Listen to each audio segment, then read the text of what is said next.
Hi, everyone. This is Jason Burack of Wall Street for Main Street. Welcome back to another Wall Street for Main Street podcast interview. Today's special guest is a first-time guest. He actually is a rising star on YouTube. He just started his channel in 2021.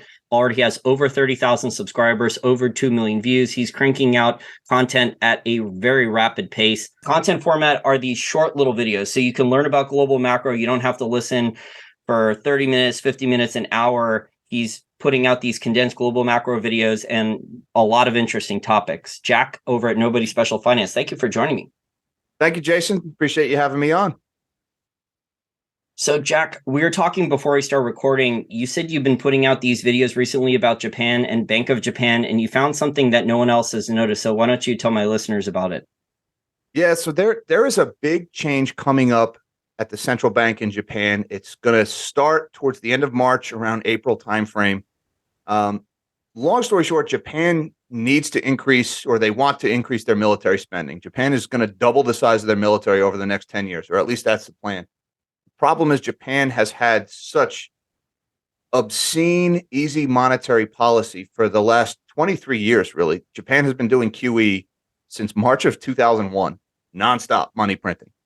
And that has left them with a central bank that is holding almost half of all of its government's debt.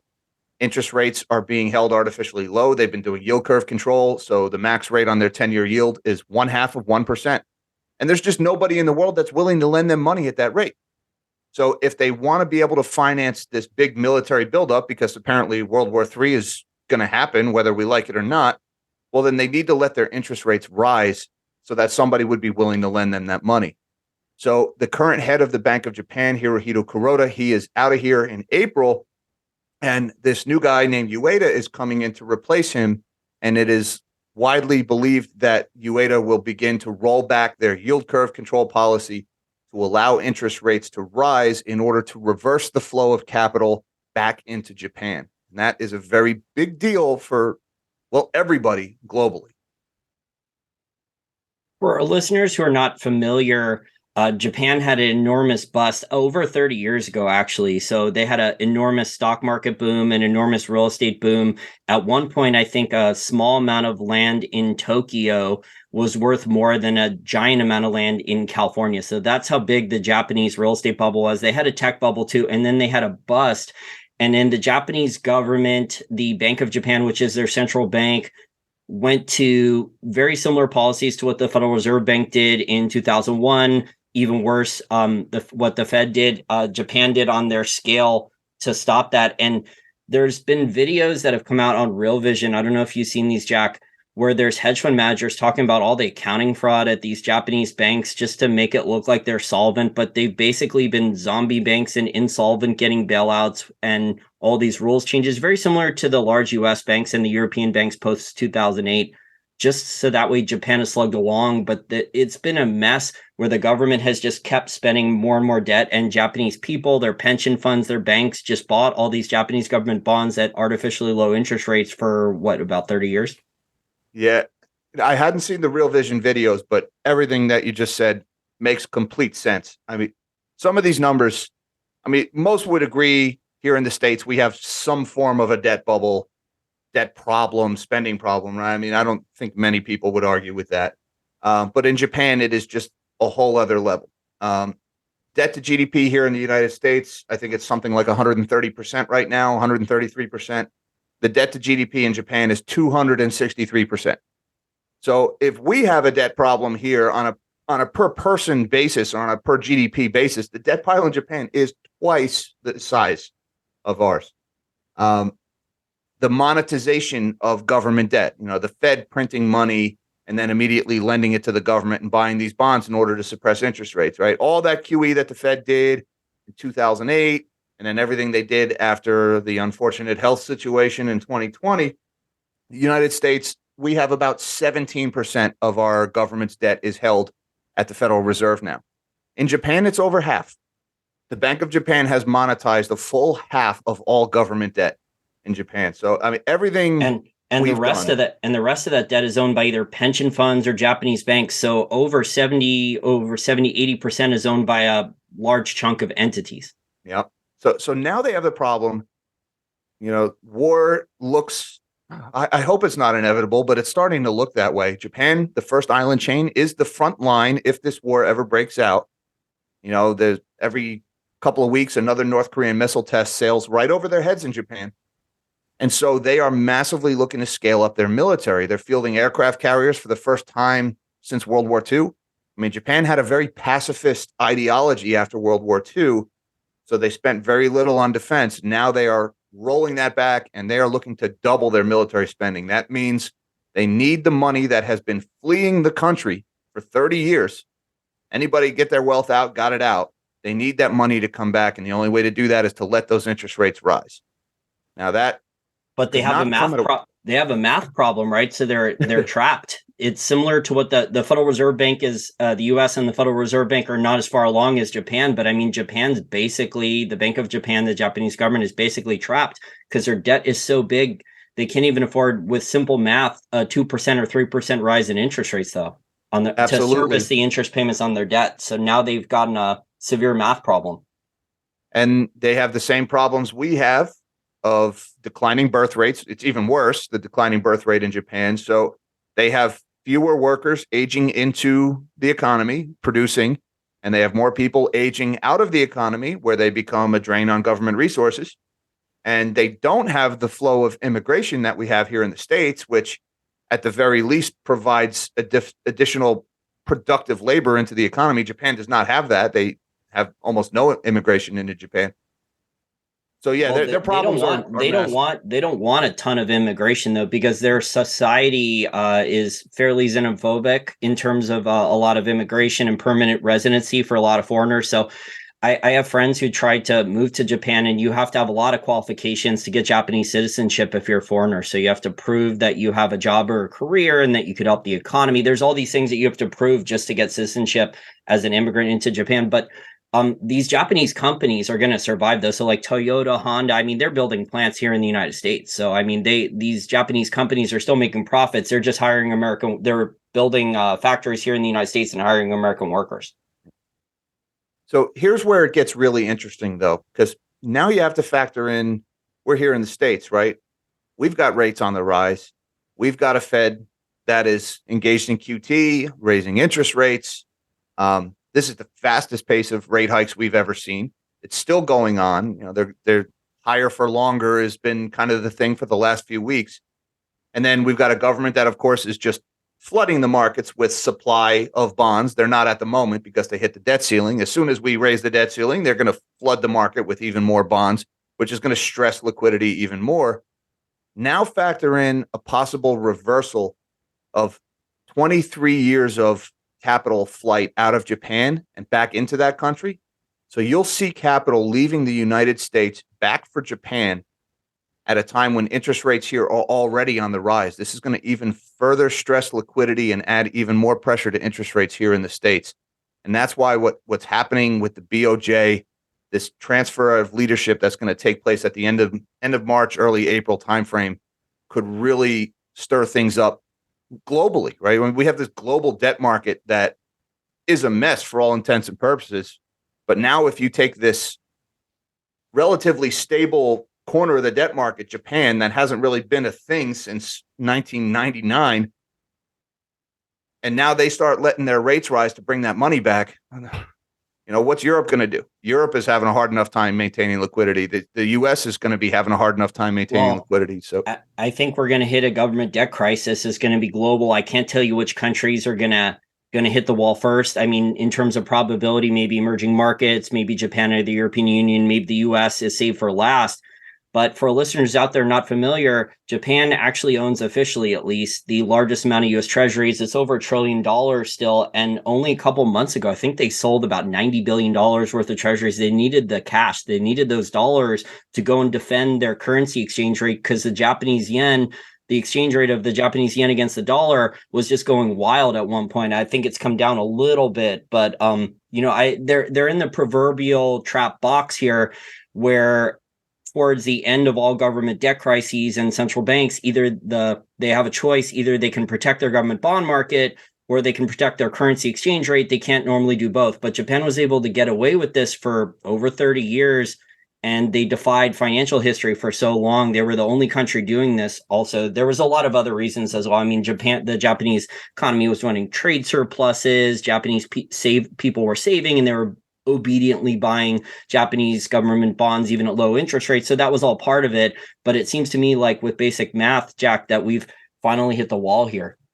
Yeah, absolutely. And, what you mentioned with Japan defending their currency, that started, I believe, around November timeframe, which back then Japan had 1.3 trillion of USTs. I think they're selling somewhere around 100 billion a month now, where they're selling their US treasuries, and because they need dollars, because they need those dollars to dump them on the foreign exchange market to buy yen. They're trying to prop up the value of their currency because they're printing so much of their currency to buy all of their government debt. That's yield curve control is basically infinite money printing until you get interest rates to where you want them. Well, that had been really devaluing the yen. It's one of the reasons why the DXY ran so hard last year. A lot of guys were talking about the dollar milkshake theory. Well, in November, Japan and China both actually started defending their currencies against the rising dollar. They started dumping their U.S. treasuries in order to get dollars, in order to dump them for their own currencies. So that's been a lot of the reason behind this retreat in the Dixie that we saw from November through really the beginning of February. The DXY didn't turn back upward until the last FOMC meeting. But these two big Asian economies, the second and third biggest economies in the world, have been dumping their stash of U.S. treasuries and dollars in order to prop up their currencies. And that's been one of the reasons why the stock market has run so hard to begin the year, I think, was because they were devaluing the dollar. The dollar is the denominator in the pricing equation. So lower denominator, the value goes higher. Well, I also think with the stock market, I don't want to. I have a couple more points on Japan before we talk about the stock market, actually. So did you see that Ben Bernanke, I don't know if he actually got the consulting job or not. Obviously, I'm sure you don't like Ben Bernanke as much as I do. You mean Nobel Prize winning Ben Bernanke? Yeah. Well, Mr. QE, Mr. Money Printing, goes on TV and lied all the time. I mean, I've lost count of how many 6 or 7 figure consulting jobs he's gotten since he left. I think he's working at one of the larger hedge funds now as a consultant, and in air quotes, and Janet Yellen probably will be joining him soon. But anyway, though, Ben Bernanke, I think he was trying to promote to the Bank of Japan. He was trying to get them to hire him as a consultant. This was like 2017 or 2018. I made a couple short videos on this, and he was talking to the Bank of Japan to try to stop Japanification because he saw the math problem coming eventually. He was talking about the Bank of Japan reissuing new Japanese government bonds at either a 100-year debt or 0 coupon perpetuals. But I mean, that's kind of emerging market shenanigans. That's something that like Argentina has done. Yeah. But Banana Republic math, but with the third largest economy in the world. What's the worst thing that could happen?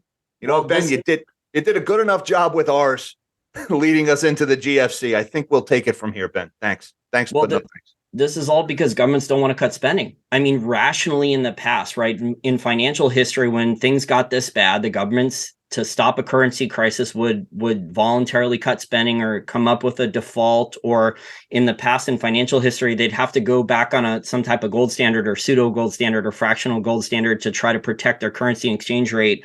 But all these countries are all on a fiat currency, and they're all doing similar games with their government and central bank and growing governments, especially the last 2.5 years since the pandemic, where all these governments just went on spending binges, handed out stimmy checks, the real economy was shut down, and now they have these debt bills and they don't have the cash flow to service the debt, let alone pay it off. It's the same mentality as, and really it's the same people, right? We used to dump our garbage in the ocean. That was our thing for years. We would just put all our garbage on a barge, sail it out into the ocean and dump it. And the ocean was just this giant, unfillable hole. Nothing could ever go wrong. We could do it forever before it causes a problem. Well, that turned out to not be true. And all the problems that came along with that. And, the birds with the 6-pack wrappers, all those images from the 80s over their heads. And of course, decimated marine mammal populations, all the other problems. I used to be a commercial fisherman. We used to drag up old military ordnance all the time because they dumped all their unexploded bombs from the end of World War II in the ocean. And that's nice when you drag those up in your nets. It's always a fun time on deck.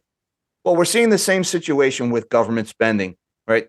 Government printing of money or borrowing of money is this inexhaustible resource. We could never run out. There's always more of it. Just spend more problem. And then we always bury the problem by saying, well, we're going to cover it with economic growth, or, we'll raise taxes on the people who don't pay enough taxes, which, my God, have you ever looked at how much of your money actually goes to government fees and taxes? If you add up state, local, federal, everything, and then all the little Payroll, service charges, Social everything. Security, payroll tax, Social Security, your property tax. It's just enormous. Even your phone bill has a half a dozen fees and charges that go to the government on it. I mean, it is everywhere. It's so pervasive, and government spending is this inexhaustible resource. And anybody who ever stands up and says, "Hey guys, maybe this isn't such a good idea," oh no, you're out of here.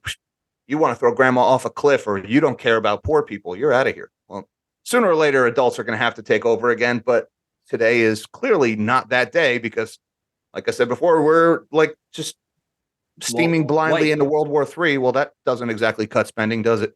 Well, why make difficult decisions and cut government spending when you can get away with special purpose vehicles off balance sheet and accounting fraud and economic propaganda? I mean, last point on Japan, one of their big problems, it's not happening yet. So the Japanese banks are zombie banks. Another big problem that's coming down the pipe because of the technology companies in China that are going bankrupt or busting, and also once the stock market rolls over, and we've had a stock market rally, but it's been all these bad fundamental companies that don't have profits, free cash flow. So after, in the next, 6 to 8 weeks, probably, there's going to be a lot of capital raises from a lot of these bad tech companies. They're going to sell an unbelievable amount of equity dilution shares.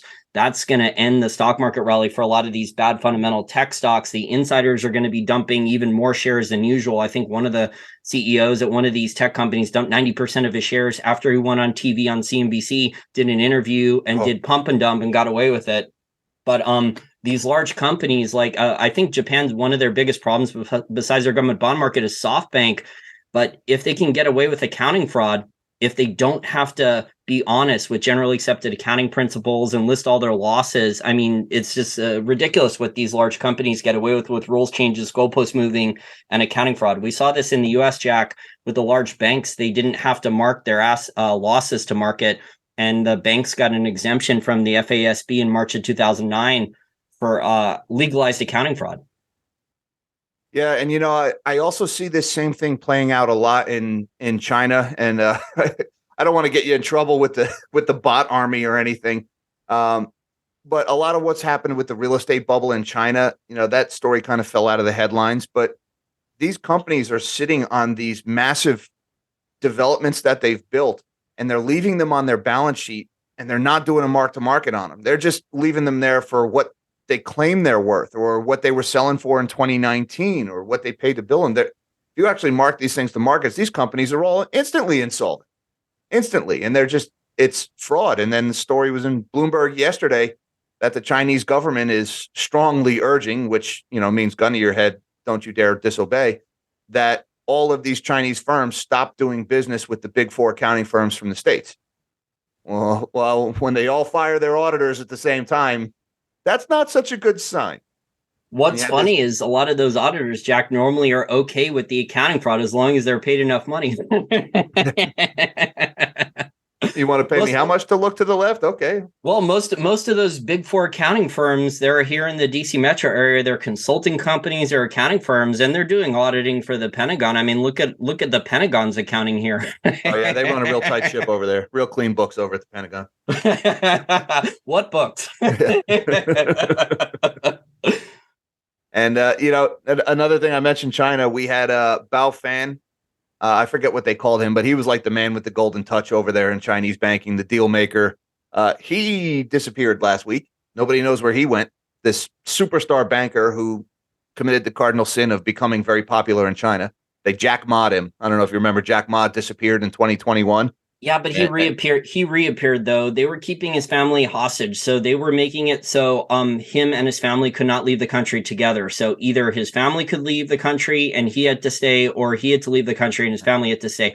But there's been a lot of Chinese billionaires that have disappeared. I think that guy, they place the blame because all these Chinese tech companies, Jack, are failing. So there's a lot of bankruptcies and mass firings. Like we're talking 20, 30, 40% of the workforce of some of these Chinese technology companies are being fired. So I think that guy got blamed for some Okay. bad stock trades or investment losses.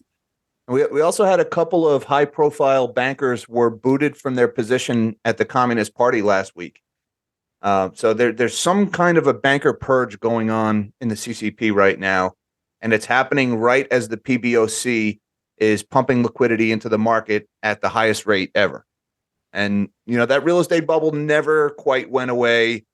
They're doing the reopening now. It's hard to get reliable information out of China because they control everything so tightly, but keep your eye on that one too. It's another one that could make a mess. Well, bankers don't disappear here because they have control of both political parties. they just hire lobbyists and they just buy politicians or lobbyists and make sure that the rules get changed, or regulators. I mean, look at the stuff Stevie Cohen was getting. I mean, Stevie Cohen had FDA employees on the payroll. He was getting information months ahead of time on drug approvals and biotech stocks. And he didn't go to prison for it. Well, I'm sure one day we'll find out what was being discussed at all those meetings that Sam Bankman-Fried had with regulators, right? I mean, he was meeting with the chairman of the SEC an awful lot, and well, all of a sudden the Gensler? SEC, they're cracking down on all kinds of crypto companies lately too. So I'm sure they were talking about pandemic preparedness or Sam's vegan diet. I'm sure there was nothing nefarious going on there. Are you talking about Gary Gensler? Yes. Have you actually looked up his background? It's quite interesting. He worked for Sam Bankman-Fried's father, or the other way around? No, his background's more prestigious than that. He was a managing director of Goldman Sachs for many years. So, I mean, he was top of the top at Goldman. I mean, he was up there with like Nomi Prinz and Gary Cohen and Lloyd Blankfein. I mean, he was like inner circle of Goldman Sachs for years. And then he was Hillary Clinton's campaign finance manager for Hillary Clinton 2016. He was also the commissioner at the CFTC in charge of the silver manipulation investigation for years. So we had like Ted Butler and those guys who were adamant that Gary Gensler was going to do a great job investigating the silver market, when his background was that. And he obviously looked the other way. What a fine job he did over there. Oh, yeah. Really cleaned up the precious metals trades. Totally organic price discovery going on over in the precious metals markets. Yeah, now he's transitioned to crypto because it's a growth market, a growth for money laundering or whatever was going on at FTX. And before they roll out their CBDCs, they have to make sure they get rid of all the other off ramps. If you want to force people to use your lousy Fed coin, you have to take away people's other options. That's the next one that's coming. One world currency. Well, it's not quite one world currency. I think probably first there'll be like these central banks will issue different versions of their cryptocurrencies. So they're government cryptos. Yep. But it might transition to a one world currency. That seems to be what the Davos elites, they want even more top-down centralized control. Those hypocrites. I'm sure it'll be really good for us, whatever they come up with. I'm sure the average person will be really great off. So I actually wanted to draw on some of your background because what makes my channel different than a lot of other channels is I actually ask people about their background. So if people have more experience or expertise in a key particular area. So you were actually a nuclear engineer. I want to hear your thoughts on U.S. nuclear power, problems with it, and developing nuclear power. You said a lot of these problems got worse in the Obama administration. Yep. So I worked in commercial nuclear power for 15 years. I wasn't quite a nuclear engineer. My background is mechanical engineering, but I worked on a nuclear reactor for 15 years. There's actually very few nuclear engineers. Most of them work in the Navy, or there's a couple of colleges that actually do true nuclear engineering. But I worked for 15 years, 12 of them at what was at the time the oldest operating nuclear reactor in the country. That closed down in 2018. And yeah, a lot of things, when I first started in nuclear power, they were talking about the nuclear renaissance was going to be this big deal. We had plans to build all these reactors all over the country. There was all these new designs we're going to hit, these big, giant 1,000 megawatt or 1,200 megawatt reactors. And well, we did get a couple of those built. We got some of them built in South Carolina and Georgia at the Vogtle and the VC Summer plants, where they built two of these Westinghouse AP1000 reactors. And those resulted in some of the biggest bankruptcies in history. They bankrupted, was it Mitsubishi? I forget who there was a couple of companies. Basically, everybody who touched that project went under. You also had Fukushima in 2011, and I mean, that set the industry back for at least a decade, and there was tons of construction delays in China and many other countries too. Yeah. Fukushima actually caused a lot of, obviously, the public perception around Fukushima, which, if you look back at it today, how many people did the radiation at Fukushima kill? The scientific answer is 0. They have not tied a single fatality to radiation from Fukushima. The wave killed, I think, 20,000 people or some number like that. And there were fatalities at the plant. The wave killed people at the plant. But they, for all the hype and everything. And I remember, they were talking about anti-radiation pills that everybody should go get. And, all these natural, organic snake oil salesmen were offering herbal remedies that could protect the body against radiation. It was all garbage. It was all crap. But that did a lot of damage to the public perception. And then the Nuclear Regulatory Commission had to be perceived as doing something, which, there's a reason why we don't design a facility to withstand an earthquake that changes the tilt of the earth, because it's an act of God. It's you cannot possibly engineer against something that big. And yet they force the nuclear power plants to buy all of these temporary pumps and move all this equipment around and build these reinforced bunkers that house special equipment just in case a 30-foot tsunami rolls through town, because you have to protect the public. If a 30-foot tsunami rolls through town, now everybody is dead already because a 30-foot tsunami just rolled through town. But at least we'll have the equipment at the power plant to make sure nothing bad happens at the power plant. I mean, it's kind of like reinforcing your roof in case your house gets hit by a meteor. Okay, there's a non-zero chance of it happening, but it's not practical to go reinforce the roofs of every house on the planet just in case a meteor comes and hits. But it sounds wasteful. Yeah, it sounds wasteful. So there was a lot of that going on in the U.S. nuclear industry. Some of it was good, some of it was bad. They did learn a lot from what happened at Fukushima. But really, it was the waste and it was the delays that killed the nuclear renaissance. To put it simply, you have 5 white hard hats for every yellow hard hat at a nuclear plant. And the yellow hard hat is the guy that's welding or the guy that's turning the wrench. And for every guy doing that, you got 5 guys staring at a piece of paper telling them, stop, you're doing it wrong. And there's just so much red tape and so much regulatory largesse in nuclear power that it stifles what is a wonderful technology that is every bit capable of powering our society. But the way we regulate it and the way we manage it just makes it not competitive economically. Yeah, here in the United States, to add some color there for our listeners, just to get permits here in the United States, I think there's multiple regulatory agencies. You're looking at around $20 million, I think now, just in permitting fees. And then construction, you're spending over $1 billion for a nuclear power plant, and construction is going to take over a decade. So it's going to take a very long period of time. And that assumes that the construction is on time and on budget. And the odds are almost 0 that it's going to be on time and on budget. So you're going to be over on construction costs. Your investment return is going to take probably 20, 30 years, maybe. So that's why, with all this red tape, all the extra permitting fees, construction delays, extra costs, it's just very inefficient to build a large scale nuclear power plant in the United States now. Yeah, it's like that story of the $5 million public toilet in San Francisco that they tried to build. It's a simple thing. We used to build these things all the time. We have forgotten how to build and make things here. And a lot of the safety regulations are for good reason. We have those, right? Because nuclear power is special and unique.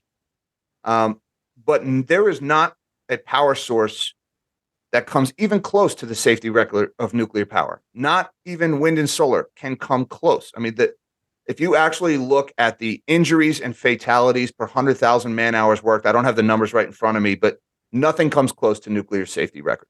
Nothing. And then as far as environmental footprint goes, there is no power source, again, including wind or solar, that takes more responsibility for its byproducts than nuclear power. Every single ounce of nuclear fuel that ever went into that reactor that operated for almost 55 years or something like that that I used to work at, every single ounce of fuel that ever went into that reactor is still at that site.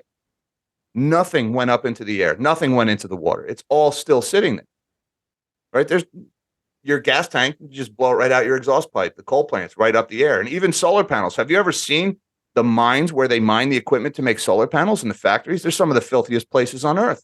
Oh, the rare earth mines in China are environmental fallout. They're toxic and radioactive. So the air, the water, the soil all around the rare earth mines in China for many, many miles is toxic. You can't grow any vegetables. People die getting cancer. The water's not safe. The soil's not safe. The air's not safe.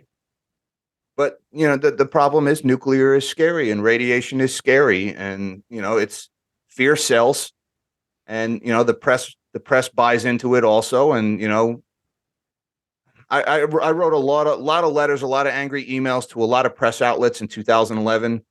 I remember I had a conversation with, I can't remember the network. It was one of the local networks, but they were talking about Fukushima, and they were showing this massive fire, these massive spherical structures that were burning out of control while they were talking about Fukushima as the airplane was circling live. It was the natural gas storage facility that was like 5 miles up the coast from Fukushima that burned for days, where more people got killed.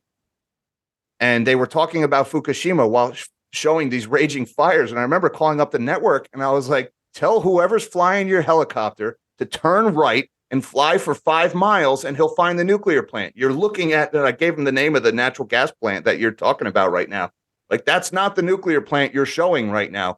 You're making people think there's this giant nuclear fire happening here. It's a natural gas storage plant you're pointing at. The press is every bit as guilty of it as the activists and the politicians are. Laziness, corruption, spin, bias. Yeah, that's our mainstream media for you. Yeah. So I hate to see the state of the industry. I do think small modular reactors have a lot of potential. That's instead of these giant 1,000-megawatt behemoth reactors, they're making these smaller ones that are factory built. They're more like 50 megawatts or 100 megawatts. And then they can be very quickly, or at least the idea is very quickly and efficiently put in place at locations at the grid that maybe don't need 1,000 megawatts, but we have a weak point in the grid. We can reinforce it, put one of these small reactors right here. And because they're all the same, we don't need to be uniquely trained on every different reactor all over the place. Our current nuclear fleet, every power plant in the country is relatively unique, uses different types of pumps or different safety systems. I mean, they're all operate on the same basic principles, but they're all unique. You can't take an operator from one plant and have him run a different one, not without extensive training. So the idea of these SMRs or small modular reactors is very good. It's very efficient. The problem is the regulatory structure. The NRC, I believe it was President Trump, issued a executive order ordering the Nuclear Regulatory Commission to come up with a more efficient framework for the licensing and regulation of small modular reactors. Because, the existing regulatory structure is like 13,000 pages in the Code of Federal Regulations governing nuclear power plants. And so the NRC took that executive order where they're told to come up with a more efficient way to regulate it. And they came up with like another 1,200 pages and said, everything that's already on the book still applies. And now here's another 1,200 pages you need to comply with. Oh, my God. They're more efficient. So instead of cutting the rules, regulations, and all the stuff by 70, 80, 90%, they just added to the pile. Oh, my God. Yes. What a nightmare. Yeah. And again, I'm not saying we don't need safety regulations, but we have an industry that has as close to a perfect safety record as you could possibly get. I mean, the paperwork, it's funny because I used to be a commercial fisherman before I worked in nuclear power, right? The deadliest job in the world. And then I used to talk to guys that still work on the boat about working in nuclear power. And these guys would be like, isn't that dangerous? I'd be like, statistically, you're not going to see 50, buddy. And, I got to do paperwork. If I get a paper cut, I have to humble myself before the plant committee about how I was so reckless and, how I committed the mistake that got me this little boo-boo on my finger and how I'll be more careful next time. And I wouldn't want to drive up the insurance costs for the facility. I mean, the safety at a nuclear power plant, it's a very big deal. These are some of the safest locations in the world. And I also think what the average person doesn't understand is there's problems. So pluses and minuses, costs and benefits with every single form of energy. So I see all these people saying wind is safe, solar is safe, but I mean the solar panels, they break down very, very quickly. You're mining. We don't have for electric vehicles or solar panels or a lot of these other ESG type policy spending. We don't have enough metal. So there's not enough copper, there's not enough silver to build solar panels everywhere to give everyone an electric vehicle. So all that stuff has to be mined, or we have to be super efficient. We have to go orders of magnitude better at recycling. And human beings and the companies, whether it's Apple Computer making iPhones or their MacBook Pros, I mean, a lot of these products are not easy to recycle and have lots of plastics in them. So even the solar panels and all the electric vehicles still use a lot of petroleum products to transport things. There's a lot of plastics in the car to make it lightweight. I mean, there's tons of hidden amounts of uses of energy that the average person just doesn't understand. And there's also night. I mean, that's like, what's the problem with solar power? And I was at night. Well, even during the day down. in Germany. And I kind of simplify it to make it sound more ridiculous, but the power grid likes stability. The power grid likes a steady load. You do get periods of high demand and low, but. Well, California should be the perfect place in theory, right? California should be one of the most perfect places for solar because they have lots of sunlight and the temperature is not too bad in most parts of California, and they can't even do it. There's blackouts and brownouts every year now. Yep. And you need to keep the power on even when there is no sun, because bad things happen when the lights go out. People die. There are traffic accidents, or people who are on life support machines, or just an old lady who lives alone and the lights go out. She could fall and hurt herself. And every time there's a major power outage, there are fatalities. They don't make the press, but people die when this happens. And people have no idea, like over Christmas break, Christmas Eve this year, how close we came in places like New England. The grid was on the brink of collapse. They actually did have rolling blackouts in the Southeast and in Tennessee. I mean, Tennessee used to be the most stable power grid in the country. The Tennessee Valley Authority was like the poster child for a well-run grid. And because of this relentless green and everything else be damned policy, our power grid has deteriorated to such a pathetic state of repair right now, where we'll be lucky to have power and running water in 10 more years if we don't change our policy. And that says nothing about the prospect of putting all the transportation load on the grid. How are we going to charge electric vehicles when our power grid barely operates through winter? Oh, and by the way, when it gets cold out, the range of an electric vehicle gets cut in half and the charging time gets tripled. So you have 6 times as much demand on the grid from an electric vehicle during the cold when the grid is most vulnerable. And the U.S. has one of the worst electrical grids because a lot of the stuff was made, 70, 80 years ago, post-World War II, and they didn't spend, our politicians and bureaucrats did not spend trillions of dollars. I know Peter Buttigieg or whatever is on photo ops, right, for the infrastructure plan and a train, right? But that's just a photo op and it's all bullshit and the money's wasted.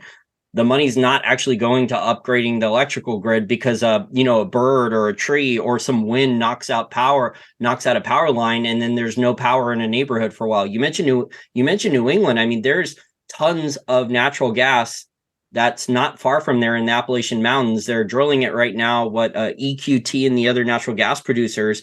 But New England, so Massachusetts and others are blocking pipelines from going up there. And so they're importing expensive liquefied natural gas instead of getting natural gas piped from a couple hundred miles away in a shale deposit. That would be super cheap. I mean, a few hundred miles from New England, you have the Utica Shale, which sits like 1,000 feet below the Marcellus Shale. And these two massive underground oceans of natural gas sit on top of each other, right where Pennsylvania borders New York. And we can't get a pipe from there to New England. So instead, we liquefy it in Texas. We sail it through the Gulf around Florida and up the coast. Oh, but there's a regulatory problem. We have, the Jones Act, where it has to be an American flagged LNG tanker that carries it from Texas to New England. So we actually have a hard enough time even getting a boat to bring the LNG over to New England because we have this archaic Jones Act that I'm pretty sure was passed in order to placate the Teamsters Union or some other union that I think it was an old. I think it was an old wartime act. Actually, I think the Jones Act was from a war 120 years ago. Something like it. It was on the law was. This is a problem with government. I mean, old law on the books from 130 years ago that was put in. I think in wartime for some type. It might have been a Civil War law or something. It was late 1800, early 1900. I think initially. And yet there's no talk of repealing that or of loosening the restrictions to move the gas more freely because we can't do anything that actually, provides more energy. God forbid we actually stabilize the grid for a change. Well, it's so inefficient, though. I mean, it's the costs for electricity, and these businesses are getting killed. They can't. If you run a small business in one of those states and your electricity bill is up 5x or 10x like it was in the European Union or Germany, how can you be competitive with another company? If you're a small business owner and you get an extra $1,000 a month electricity bill, I mean, you're either thinking like, I have to raise prices at my business, I have to slash costs somewhere else, or potentially I'm going to drain my bank account, or I might have to fire employees or sell my business or something or shut it down. Yeah, I mean, that there is no way to be competitive without energy. Modern economies don't work without energy. There's just no way around it. Cheap energy. Yep. Cheap, plentiful. Absolutely. There's no way around it. When you hear people say, "Oh, we need to use less," and we need to cut our energy by this much by this date, understand what they're saying when they say that. I mean, they're saying ruin people's lives. That's what they mean. There's never been a time where energy consumption has decreased without some kind of malaise overtaking the land. I mean, you don't get massive declines in energy consumptions without something awful happening to people.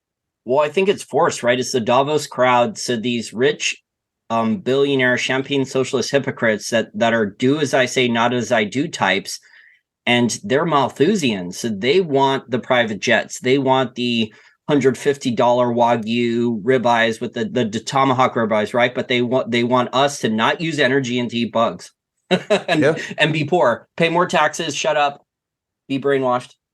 I just did a video a few days ago about an article. I think it was in Reuters. This British scientist was saying we needed to bring back rationing, and that rationing worked so well during World War II, and that's what we need to do to solve the climate crisis. And they said the reason why people supported rationing during World War II is because there was actual scarcity. That, the food and the fuel and the base metals, they were scarce because of the war effort.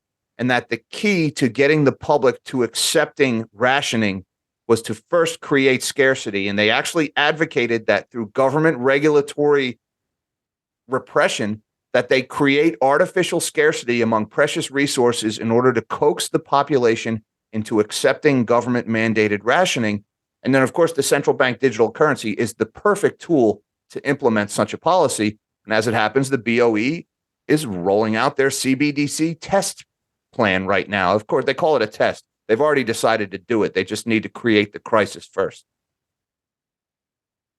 And these central bank digital currencies, all your transactions are stored in a centralized database. They can track and tax every single economic transaction. So if we're going out to lunch and you pay for lunch and I wire you or I send you on my smartphone, I pay you back for the lunch, the government can take an extra cut of that. They could just start taxing. And this is what the American colonists rebelled against the British government for, taxation without representation, because these central banks or governments then can immediately put on new taxes without any type of congressional oversight. Because in the past, to pass a tax, Congress would have had to approve it.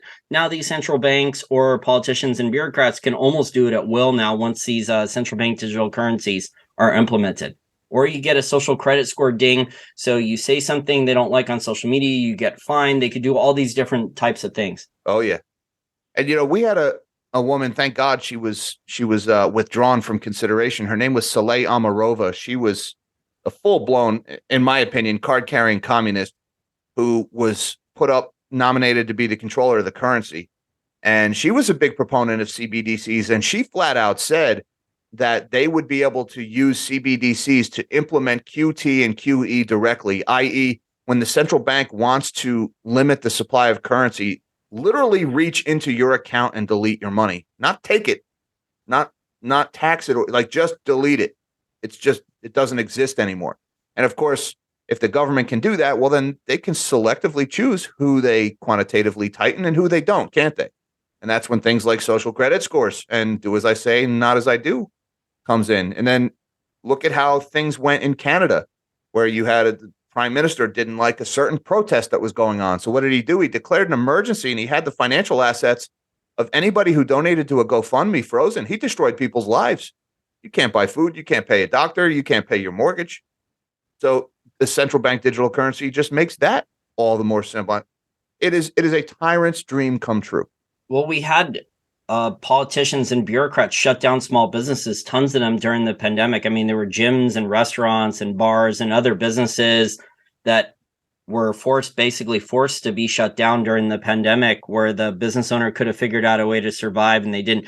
Now, that people would bring up PPP loans, but there's tons of scams in there. There was tons of waste, fraud, corruption, and abuse. And a lot of the businesses that actually needed the PPP loans didn't get them. Meanwhile, I think the friends and family of Congress here in the United States, a lot of friends and family members, I think there was over $400 million of PPP loans given out to friends and family members of both political parties in Congress that never should have qualified for it, and they got the loans anyway, and they're not going to have to pay it back, and no one's going to go to prison.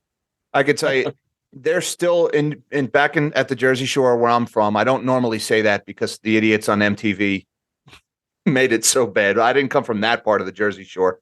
I came from New Jersey near the ocean, and we went through Hurricane Sandy, and they are still to this day prosecuting people for fraud from Hurricane Sandy, because every time there's a disaster, the government politicians make themselves look good, and they just hurl money at the problem, just print the money and throw it over there, and then ask questions about its use later. And to this day, I mean, it's now 11 years later, they're still prosecuting fake contractors who took deposits from people, stimulus money to come in to recover from the hurricane, and just walked away. They're still prosecuting wealthy New Yorkers who took money to have their homes rebuilt, even though there were stipulations in the law that said it was only for primary residences, that vacation homes weren't eligible for this Sandy stimulus money to rebuild. Well, people are doing it anyway. And 11 years later, they're still prosecuting people from this. Just like 11 years from now, 20 years from now, you're still going to be hearing about PPP loans, and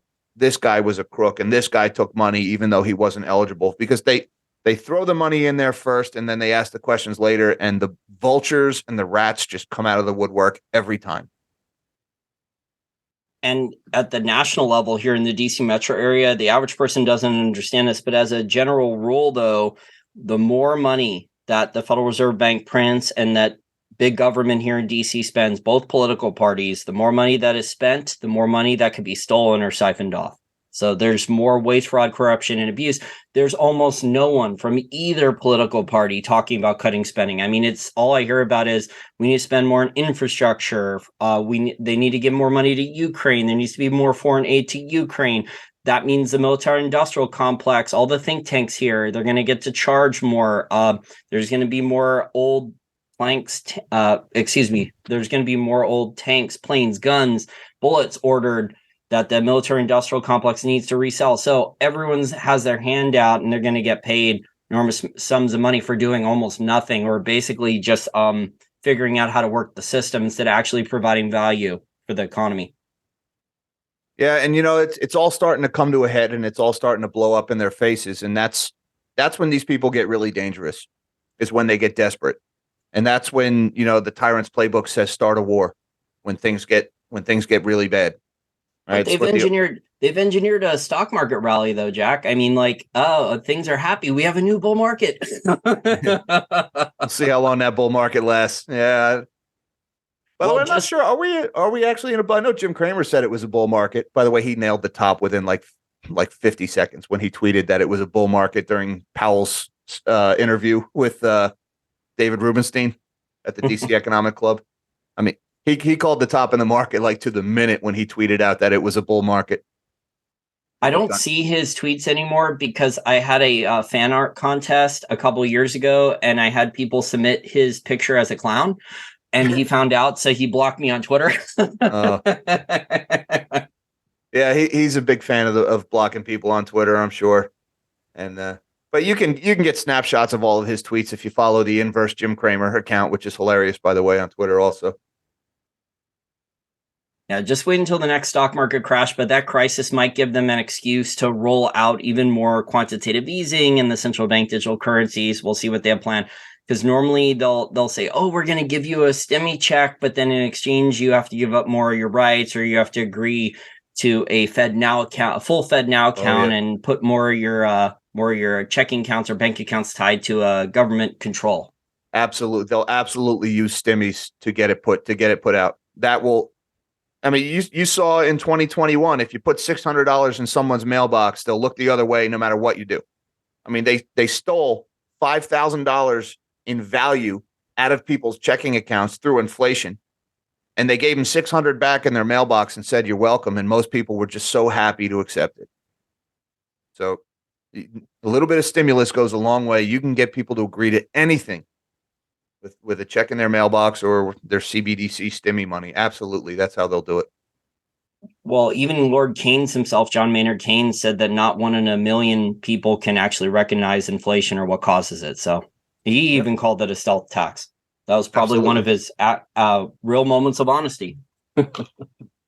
Well, hopefully people are starting to realize it now. I mean, it's too late, but at least hopefully they're starting to realize it. Hey, maybe that stimulus wasn't such a good idea.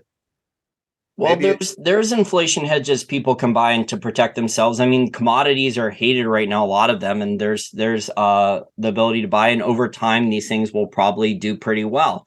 But right now, though, I mean, people are looking at recession, less demand usage for energy, precious metals are in a correction. The paper prices, U.S. futures, but look at all the manipulation. There's no commitment to traders now for how long? So.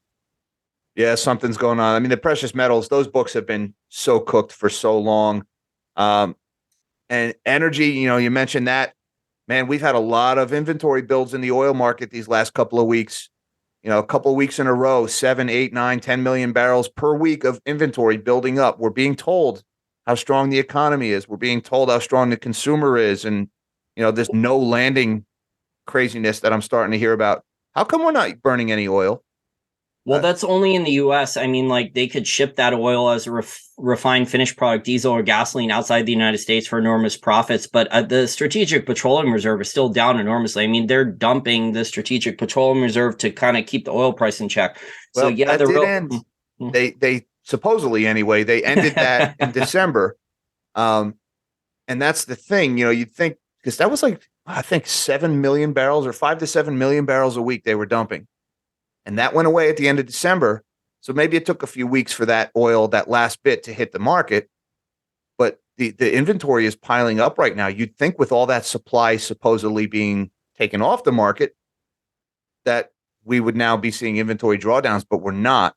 And you can see it in the PMIs, in the Purchasing Managers Index. Manufacturing is really slowing. Petrochemical, plastics manufacturing is really slowing hard in the U.S. right now. It's being somewhat masked by somehow this surge in consumer spending and credit expansion, but we're not making things in the States right now, or at least we're slowing down. We've had several consecutive months of contraction.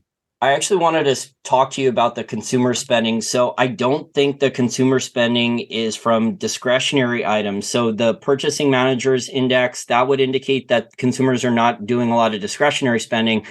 And people point to the consumer spending amount, say the amount that consumer spending is relatively the same. There's been no drop off yet, but I would say that inflation, the real inflation rate, is actually making up the difference. And that's what's keeping consumer spending high. So people, to maintain their standard of living, are spending more on credit cards. The credit card debt is spiking enormously, and their savings are being drained just so that way they can try to, at least for a while, I don't know how long this can last, they can maintain their standard of living while they run up credit card debt at sky high interest rates. I think some people are paying almost 30% interest rates on credit cards, just absolutely insane. and then draining their bank accounts to maintain their standard of living. And then now you have all these large tech companies, the S&P 500 companies, and they're doing mass firings. I mean, I have friends in finance that were making six figures 3, 4, 5, 6 months ago, and now they're looking for lower paying jobs in other industries.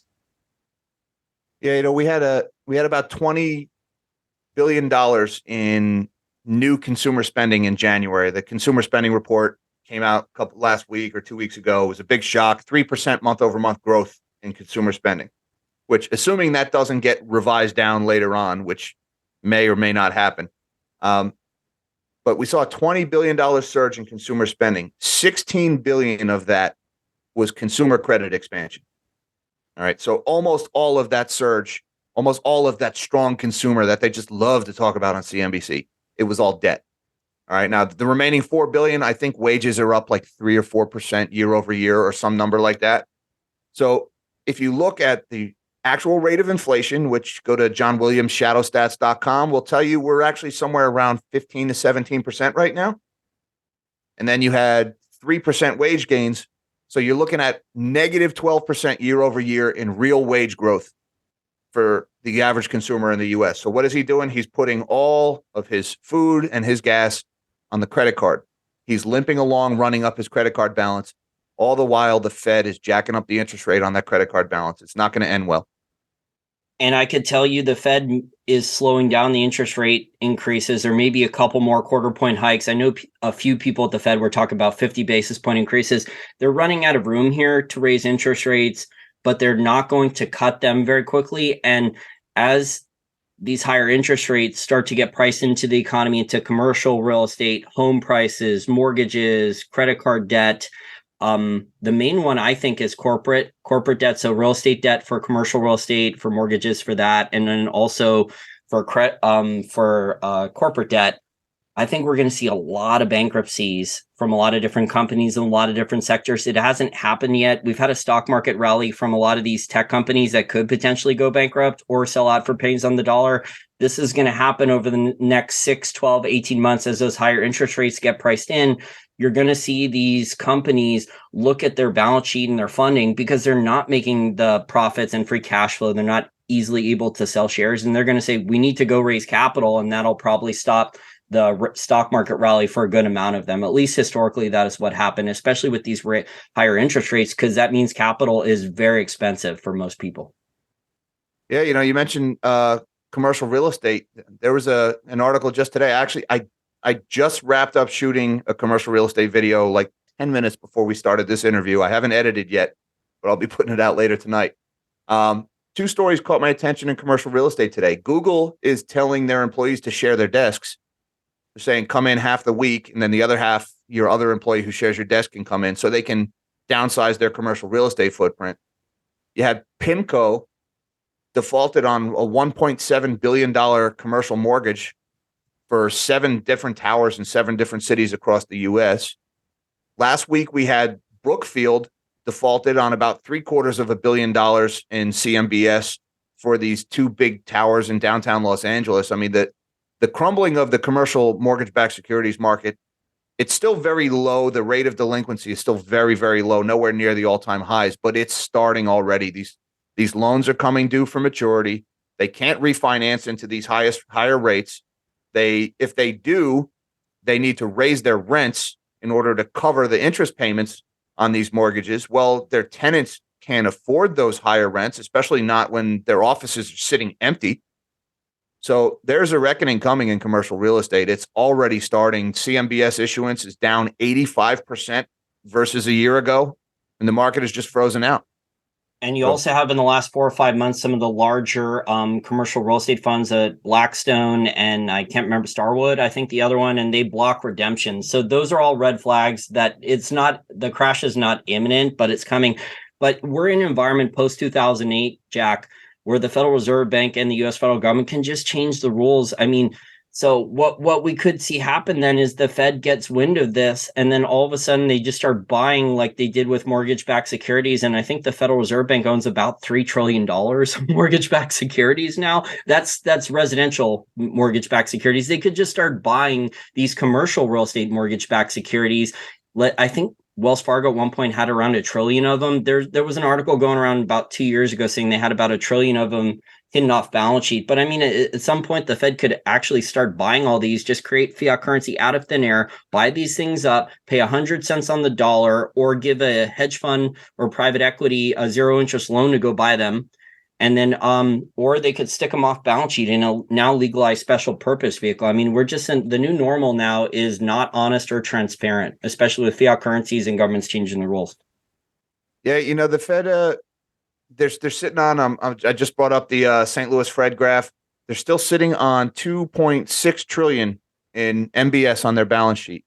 Now, we've been doing quantitative tightening since March of last year, almost a full year. And it hasn't gotten any attention. None of these, pre-scripted, pre-approved questions that the CNBC anchors get to ask Jerome Powell at the FOMC meetings. They've only rolled off about 100 billion of mortgage-backed securities from the balance sheet. They started with 2.74. They're at 2.62 now. So it's a little over 10%. That's not even 10% of quantitative tightening. I mean, at this pace, it's going to take them 26 years to unwind all the MBS they bought during the pandemic. Now, the other thing is according to their targets, right now they're QTing. I think they're supposed to be doing like 60 billion a month in treasuries and 35 billion a month in USTs or in MBSs. They're barely doing half that. I mean, they haven't come out and addressed it yet, but because they're not actively selling these assets, they're just letting them mature and roll off. Well, the real estate market is frozen. Refis are frozen. So these things aren't rolling off. Well, this is just people paying down their mortgages. And that's why the Fed balance sheet is getting a little bit smaller in MBS. And Jerome Powell was asked by David Rubenstein, are you considering selling MBS? And he just immediately dismissed, no, we're not even considering selling any mortgage-backed securities, just letting them roll off. The Federal Reserve Bank and U.S. government finances are in a precarious state now because there's not the normal buyers of U.S. treasuries that there were the last 20, 30 years. So Japan, Germany, China running trade surpluses, recycling those trade surpluses back with their foreign exchange reserves back into U.S. treasuries. And the Federal Reserve Bank, so one thing that only I think the New York Fed traders started bringing this up a couple months ago, the Fed is actually hemorrhaging cash. So if they were a company and had to adhere to generally accepted accounting principles, and they actually had a normal balance sheet where you could actually look at it and say, this business is cash flow negative, the Fed is paying out enormous interest payments to the large banks and wherever the cash is parked at, interest on excess reserves from all the QE programs. There's tons of cash parked there, and there's tons of cash parked for reverse repo. So the higher the Fed raises interest rates, the more that the cash parked there, they have to pay out in interest payments, also interest payments on the national debt, and the normal buyers of U.S. treasuries are not there, and DC wants to spend more. So it hasn't caused a problem in U.S. Treasury market financing yet, but I see a clusterfuck coming. Yeah, it's very gimmickly. Like the Fed is operating at a loss. When the Fed typically operates at a profit, the profits get rolled into the Treasury. Well, they've been operating at a loss this year, but not really.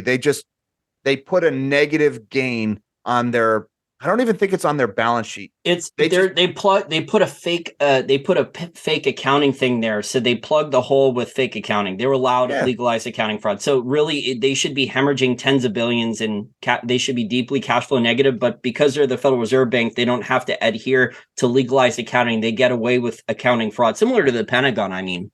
And like, that's not going to blow up in their faces, right? I mean, what do they think they're doing? Anyways, well, the more you get into this, the more you just want to throw your hands up in the air and say, you know what, I'm going to move to the mountains of Tennessee, keep my head down. If the Fed, sorry to interrupt you, if the Fed is actually supposedly reducing their balance sheet, then who's going to end up buying the treasuries? Because I don't see anyone in DC who actually wants to cut spending. No one, none of the higher ups. They're all talking about new spending. What are they going to keep raising taxes on us? I know the government is flush with tax receipts right now, but if there is a prolonged recession with these higher interest rates, right? Mass firings, the consumers stop spending, stop going out to eat, stop shopping. I mean, all those tax receipts that state and local governments, those could collapse quickly.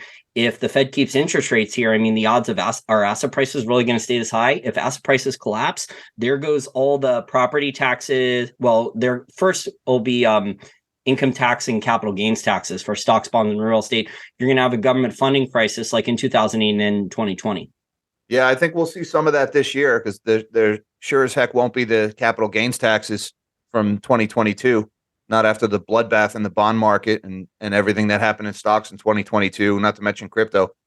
So, that could start a lot sooner than you think because tax receipts are probably going to be down substantially this year versus last year. Yeah, I know last year the Fed got the US Treasury, excuse me, got a lot of tax receipts. I think it was over 3 trillion. But what the average person doesn't understand is government spending is around 6 trillion. And then that's not counting all the off-balance sheet spending. So the budget deficits are just blowing out. Yeah, the government's tax receipts are at record highs, but also like government spending is also rapidly rising and the budget deficits are blowing out.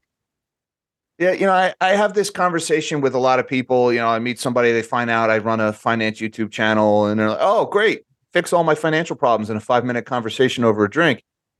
And, I tell people all the time, like, your problem's not your income. Oh, I'm going to get a promotion and everything's going to be fine. No, if you're not solvent right now at your current income, you're not going to be solvent when you get a raise because you're just going to spend more money. I have friends who make high 6-figure salaries, close to $200,000 a year, and their net worth is zero or even negative. They're up to their eyeballs in credit card debt because it doesn't matter how much money they make. They're going to spend even more. And then I got friends who are making modest incomes, $50,000, $60,000 a year. And these guys are doing great because they live beneath their means. They've been buying assets instead of crap that depreciates. And they're living the sweet life, even though they only make a fraction of what the guy who's broke is making. It's if the out exceeds the in, it doesn't matter how big the numbers are. You're screwed. Yeah, we see this with a lot of doctors and lawyers because people just assume that they're rich, but a lot of them are playing the part. So they have enormous law school debt or medical school debt. They're living in an expensive part of the city or metro. They either have a large house or an expensive condo. They're driving an expensive car that's leased or enormous car payments. I mean, we're seeing a subprime auto loan bubble collapsing now with the interest rate. So we're going to have a big bust in autos. The average car payment, $770 or something like that in the US now. I blew my mind when I heard that. I pay cash for my cars. I don't do car payments of financing. Yeah, it's so rare nowadays. I mean, a lot of these car dealers, they're not even equipped to really take cash. They're not used to it anymore. Yeah, there's no money to be made. They make more money off of the financing. So well, So if you actually do the math, the average person doesn't understand this. So a lot of these car loans, a lot of these people end up paying over double what the car what the car was worth by getting it financed. Yeah, I use a car broker guy I hire. I hate car salesmen. No offense, car salesman. I hate you. But I hate the whole car buying process. I want to know what something costs, and then I want to pay for it or not pay for it, and then walk out with it. So I hire a broker. I pay the guy a few $100. He handles every bit of the deal for me. All I do is test drive the car, and then I walk out. And he doesn't talk financing or anything. He gets a price first in writing, and then he tells the guy I'm paying cash because he won't talk financing at all before he's got the offer because that's how they get the money out of you. Because they'll take that loan and then they'll go sell the loan and make more money selling what you owe. Well, that's how the Wall Street banks, they securitize stuff and they sell it to a pension fund or another type of similar thing to a pension fund, sovereign wealth fund, or a pension fund as an income product. Yep. So I want to thank you. I've kept you for over an hour today, Jack. I want to thank you so much for your time. We're recording this interview, by the way, on Thursday, February 23rd, 2023, for our listeners out there. If my listeners want to check out your YouTube channel, how do they do so? My YouTube channel is called Nobody Special Finance. And again, my background is engineering, so I call myself Nobody Special because I'm not trying to pass myself off as a finance guy. I'm really into this stuff and I enjoy it and I can't put it down and I just dig into the data. But again, my background is engineering, hence Nobody Special Finance. Or you can find me on Twitter. I am at JG_nuke on Twitter. All my videos go to Twitter and to YouTube. Yeah, and for our listeners out there who don't want to listen to 30, 50, 60-minute interviews or in-depth stuff, Jack tends to be more efficient at the way he does things with shorter videos. Yeah, I do a short 10 to 12 minute live stream every morning. Just, the news, here's what the markets are doing. I do one long live stream a week on Friday afternoons. But then my videos, I try to be as condensed as possible. And, the 99-second videos was kind of a gimmick I started doing back when the FTX collapsed. I'll just take an issue and I will just dilute it down to as basic as I possibly can and try to squeeze it into some arbitrary time target of 60 seconds or 85 seconds or 99 seconds. And, just for the attention challenged among us. I know, it's hard to keep people's time. So, but the YouTube algorithm, actually, they've been sending me emails about this. They actually said that they're going to be promoting those short videos more. So they've been harassing me nonstop to start releasing more and more short videos under 2 minutes. Yeah, I don't know what people can learn in 60. Different screen ratios. You have to, the short videos are made for the vertical on the phone, whereas the wide format for the regular videos, it's hard to convert them from one to the other. I suck at video editing. I mean, I could do audio editing, basic audio editing by myself now, but doing all the video editing, all the cuts with all these different videos and screenshots, it's just way too difficult for me. Yeah, those 99-second videos are a lot of editing, Jason. That's the labor of love. Oh, I've seen the video editing programs. I just haven't bought one yet. It's just too much work for me. Yeah, it really is. It's a couple of minute video can really take hours and hours of editing. But I love this job. This is great. Yeah, you seem very passionate about it. So hopefully you'll build this up. You've built your channel up in under 2 years. It's about 2 full years now in a very short amount of time to a respectable level. Thank you. Appreciate that.